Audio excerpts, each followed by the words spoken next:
Presiden Republik Indonesia Insinyur Soekarno sangat dicintai oleh mayoritas masyarakat Indonesia.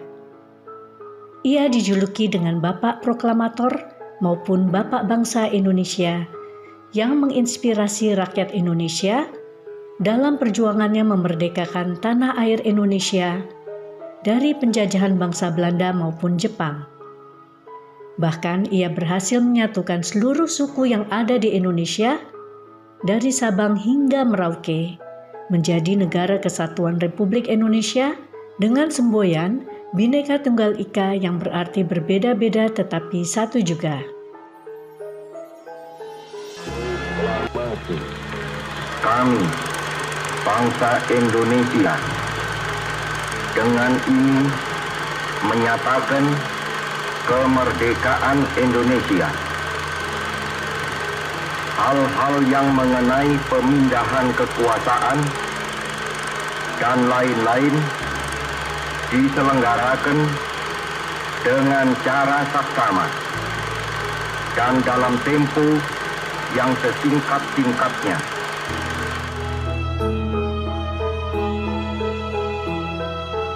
Presiden Insinyur Soekarno selalu mengingatkan kita untuk tidak meninggalkan sejarah.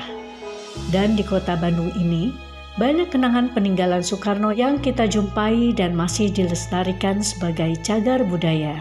Seperti slogan yang selalu dilontarkannya tentang kota Bandung ini, yaitu, "Hanya ke Bandunglah aku kembali kepada cintaku yang sesungguhnya."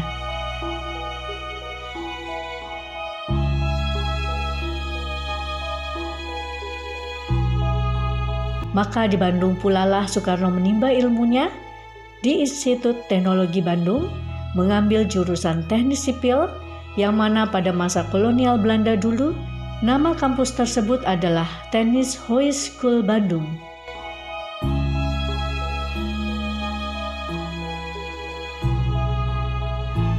Selain menimba ilmu di Bandung ini, Soekarno memiliki kekasih yang membantu dalam perjuangannya, yang kemudian dijadikan istrinya bernama Inggit Garnasih.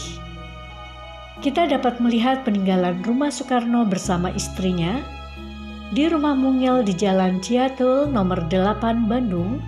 Rumah ini menjadi saksi perjuangan Soekarno bersama istrinya dalam merintis kemerdekaan dengan berbagai tantangan melawan penjajah Belanda. Bahkan dalam perlawanannya, Soekarno pernah dijebloskan ke dalam penjara. Sejak bulan November 1997, rumah kenangan Soekarno di Bandung ini diberi nama Rumah Bersejarah Inggit Garnasih. Dan jalan menuju rumah tersebut semula bernama Jalan Ciatul diganti menjadi Jalan Inggit Garnasih. Bangunan ini telah ditempati oleh Soekarno dan Inggit mulai dari tahun 1926 hingga 1934. Beberapa ruangan yang kini menjadi museum memiliki beberapa fungsi antara lain halaman muka yang asri dengan taman yang sejuk, ruangan baca, ruangan tengah dengan beragam foto dan piagam sejarah Soekarno bersama Inggit, ruang pembuatan jamu dan bedak, di mana Inggit bersusah payah membuat jamu untuk mendapatkan penghasilan selama Soekarno ditahan, dan ada pula ruangan perjalanan Inggit bersama Soekarno di belakang rumah.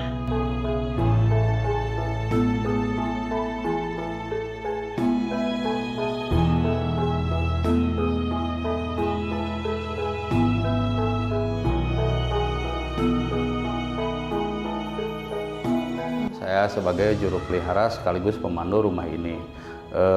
Awal daripada rumah sejarah ini berawal dari ketika Bung Karno datang ke Bandung untuk indekos di rumah Haji Sanusi, atau pada waktu itu masih bersuamikan istrinya Ibu Inggit Garnasih.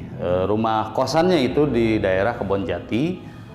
Setelah menikah 3 tahun dari pernikahan itu, barulah Bung Karno dengan Ibu Inggit membeli rumah ini pada tahun 1926.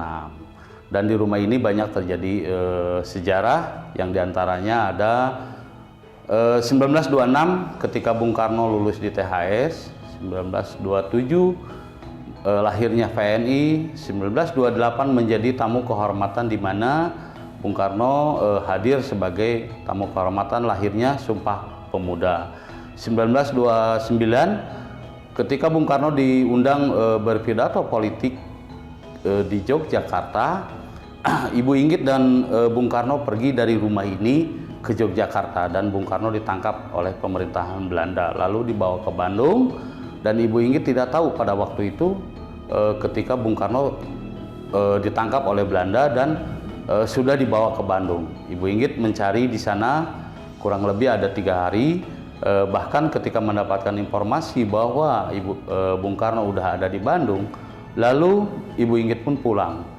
Dan di sini pun Ibu Inggit masih mencari keberadaan Bung Karno karena Ibu Inggit tidak mendapatkan berita keberadaan Bung Karno. Akhirnya Ibu Inggit mencari-cari dan sampailah di tempat penjara di mana Bung Karno ditahan di penjara Bancai.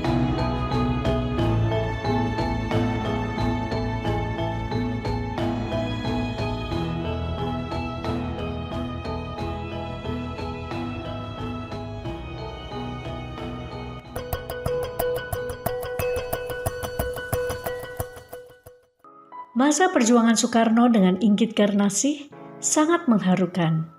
Bahkan Soekarno pernah dibuang ke Bengkulu maupun di penjara Bancai, Bandung oleh Belanda. Namun Inggit selalu setia mendampingi Soekarno. Mendengar nama penjara Bancai di Bandung ini, jadi bikin penasaran untuk datang ke sana dan menyaksikan seperti apa suasana dan bangunannya saat ini.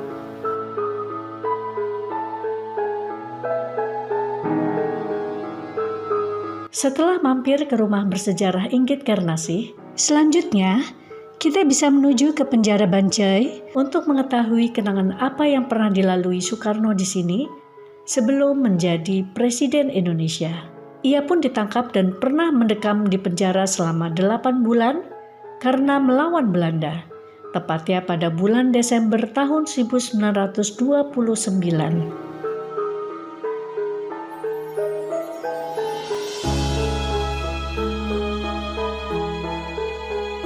Ruangan sel yang menjadi tempat penangkapan Soekarno adalah sel nomor 5 dengan ruangan yang sangat sempit, yaitu hanya berukuran 2,5 kali 1,5 meter.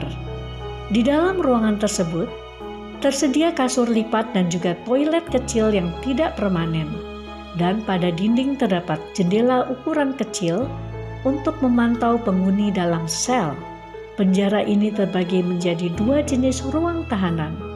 Pertama untuk menahan pelaku pribumi yang berbuat kriminal berada di lantai bawah, dan bagi tahanan politik ada di lantai atas. Dan pada tanggal 8 Agustus tahun 1930, Soekarno membacakan pledoinya atau pidato pembelaan untuk menuntut haknya kepada Belanda. Peristiwa ini disebut dengan Indonesia Menggugat, sesuai dengan judul pidatonya. Dan gedungnya pun masih ada dan diberi nama yang sama. Kutipan pidatonya yang terkenal adalah bahwasannya matahari bukan terbit karena ayam jantan berkokok, tapi ayam jantan berkokok karena matahari terbit.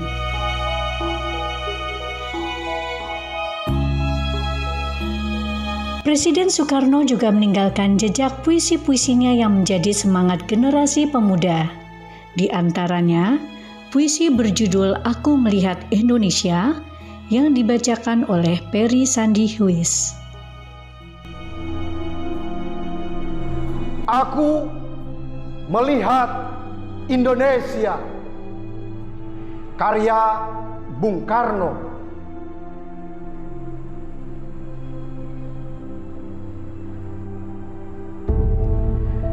Jika aku berdiri di pantai Ngeliep, aku mendengar lautan Hindia bergelora membanting di pantai Ngeliep itu. Aku mendengar lagu sajak Indonesia.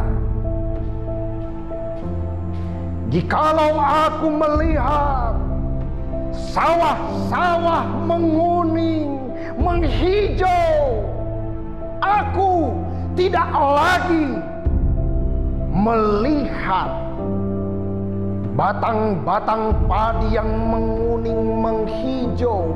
Aku melihat Indonesia. Jikalau aku melihat gunung-gunung, Gunung Merapi, Gunung Semeru, Gunung Merbabu, Gunung Tangkuban Perahu, Gunung Kelebak, dan gunung-gunung yang lain, aku melihat Indonesia. Jikalau aku mendengar lagu-lagu yang merdu dari Batak, bukan lagi lagu Batak yang kudengar, aku mendengar Indonesia. Jikalau kami bukan bangsa yang pandir.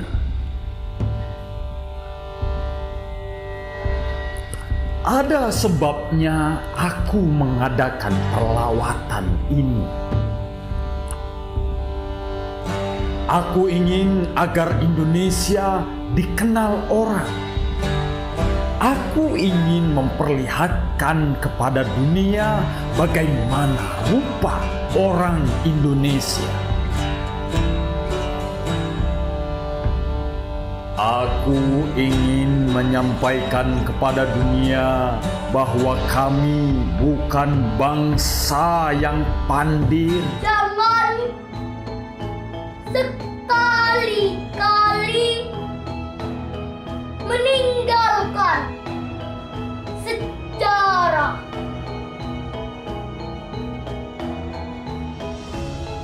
Sekali lagi saya ulangi kalimat ini. Membuang hasil-hasil positif dari masa lampau. Hal itu tidak mungkin. Sebab kemajuan yang kita miliki saat ini adalah akumulasi dari hasil-hasil perjuangan di masa lampau. Perjuangan Insinyur Soekarno yang tak pantang menyerah membuatnya dikurung di penjara oleh Belanda. Di dalam bangunan penjara Banjai ini, kita akan melihat benda-benda Soekarno yang dapat kita rasakan suasana yang terjadi pada saat itu.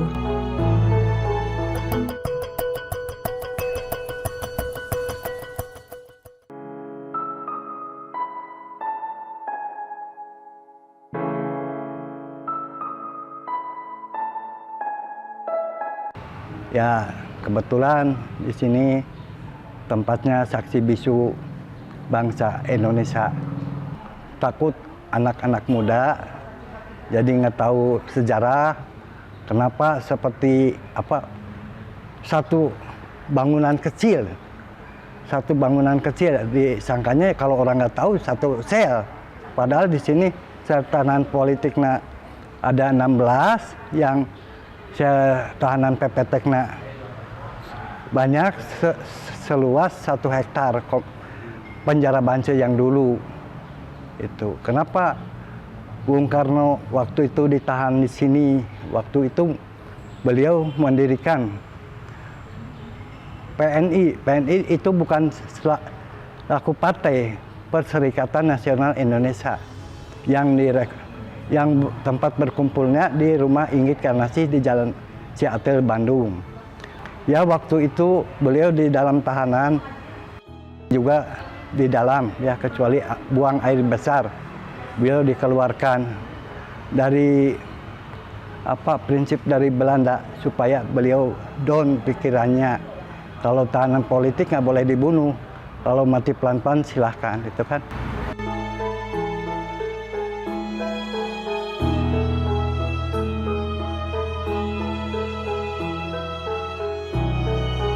Indonesia menggugat itu hasil pemikiran dari sini. Itu waktu itu nulisnya di atas pispot di dalam itu.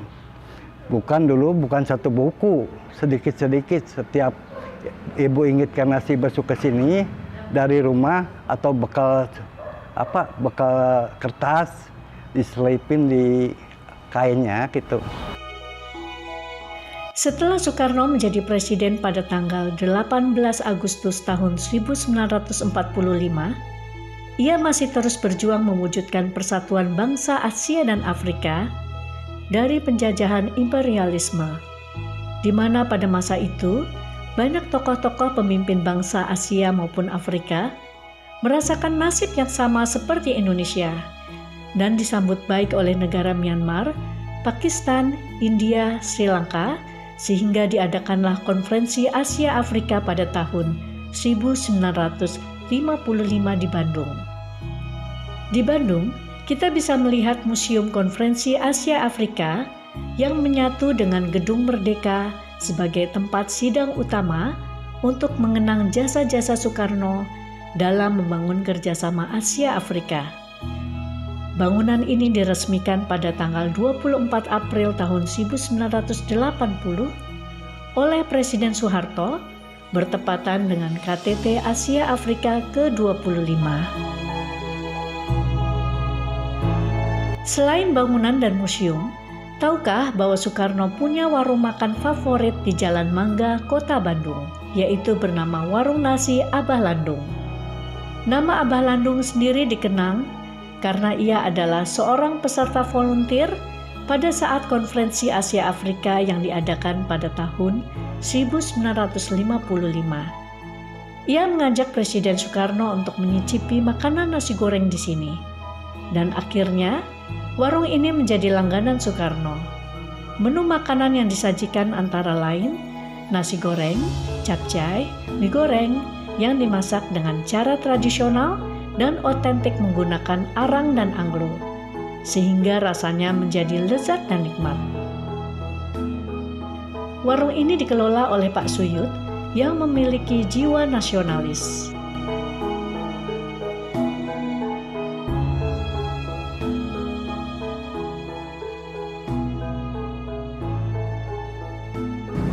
MKK atau Konferensi Asia Afrika diperbolehkan makan dimanapun mereka mau. Dan siapa yang membayarnya? Ternyata yang membayarnya itu adalah Bung Karno. Dan uang itu diberikan ke Bapak Ali Sastroamidjojo. Dan saya cukup mengantarkan kepada warung-warung yang diambil, memberikan makan. Pada waktu itu kurang lebih sudah terkumpul kurang lebih 200-300 wartawan dari seluruh Asia Afrika dan Eropa. Nah itu makannya di warung dan diantaranya ada yang makan di Jalan Mangga, dan pada waktu itu di Jalan Mangga penjualan bakmi dan nasi goreng itu masih dipikul. Jadi tidak ada warung dipikul semuanya. Dan mereka-mereka yang ada di sekitar Asia Afrika, sekitar alun-alun, makan cukup di restoran yang ada. Mau makan minum bajigur, makan solenak, atau sate dan lain sebagainya. Tapi dengan catatan hanya cukup dengan memperlihatkan ID, kartu panitia. Dan mereka mencatat, dan kemudian setelah dimakan sorenya atau besok paginya baru dibayar, begitu. Tapi keadaannya tertib. Pada waktu itu satupun tidak ada yang jadi semua tunduk kepada aturan, disiplin untuk mensukseskan jalannya Konferensi Asia Afrika, begitu. Dan secara kebetulan pada saya sendiri, saya Landung yang pada waktu itu sudah menjadi guru, dipanggil sama Bung Karno karena pada waktu itu musim hujan, maka Bung Karno minta pada pelaksanaan Asia Afrika tidak boleh ada hujan, harus terang benderang.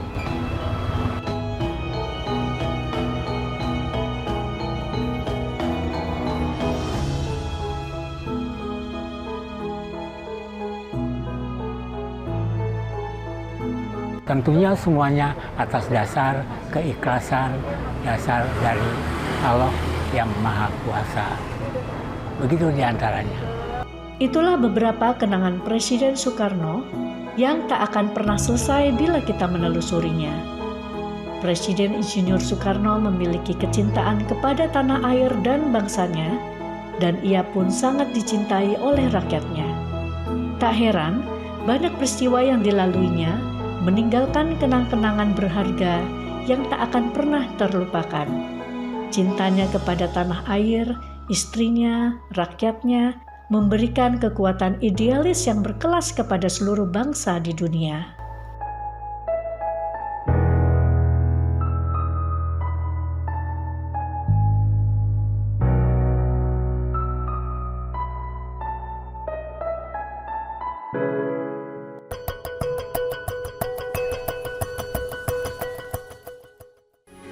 Metro TV. Jelajahi cara baru mendapatkan informasi. Download Metro TV Extend sekarang.